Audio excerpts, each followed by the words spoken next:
नाशिक महानगरपालिका निवडणूक 2026. आदिवासी महिला राखीव प्रभाग क्रमांक 6 मध्ये मंदा शंकर गडदे यांची प्रचारात आघाडी.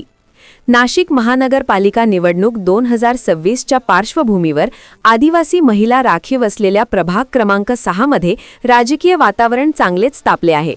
या प्रभागात उद्धव बाळासाहेब ठाकरे यांच्या शिवसेनेकडून मशाल या चिन्हावर निवडणूक लढविणाऱ्या मंदा शंकर गडदे यांनी प्रचारात स्पष्ट आघाडी घेतल्याचे चित्र सध्या दिसून येत आहे.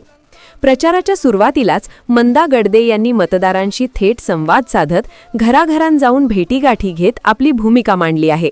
स्थानिक प्रश्न, नागरी सुविधा, महिला सक्षमीकरण, आदिवासी समाजाच्या विकासासाठी ठोस काम करण्याचा निर्धार त्यांनी मांडल्याने मतदारांकडून त्यांना उत्स्फूर्त प्रतिसाद मिळत आहे. विशेष म्हणजे शिवसेनेच्या विचारसरणीवर विश्वास ठेवत विकासाभिमुख आणि लोकाभिमुख राजकारणाची भूमिका त्यांनी प्रचारातून ठामपणे मांडली आहे.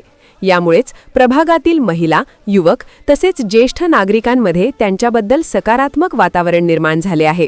अनेक ठिकाणी प्रचारादरम्यान नागरिकांनी स्वतःहून पुढे येत त्यांना पाठिंबा दर्शविल्याचे चित्र पाहायला मिळत आहे. स्थानिक पातळीवर सामाजिक कामांचा अनुभव, प्रभागातील प्रश्नांची सखोल जाण आणि सर्वसामान्यांशी असलेली थेट नाळ यामुळे मंदा शंकर गडदे यांना मोठा विश्वास लाभत असून प्रचाराच्या पहिल्याच टप्प्यात त्यांनी आघाडी घेतल्याची चर्चा राजकीय वर्तुळात रंगू लागली आहे. आगामी दिवसांत प्रचार आणखी तीव्र होणार असला तरी सध्याच्या घडीला प्रभाग क्रमांक 6 मध्ये मशाल चिन्हासह शिवसेनेच्या मंदा गडदे यांचे पारडे जड असल्याचे चित्र स्पष्टपणे दिसून येत आहे. स्टार 1 महाराष्ट्र न्यूजसाठी इरफान पठाण, नाशिक.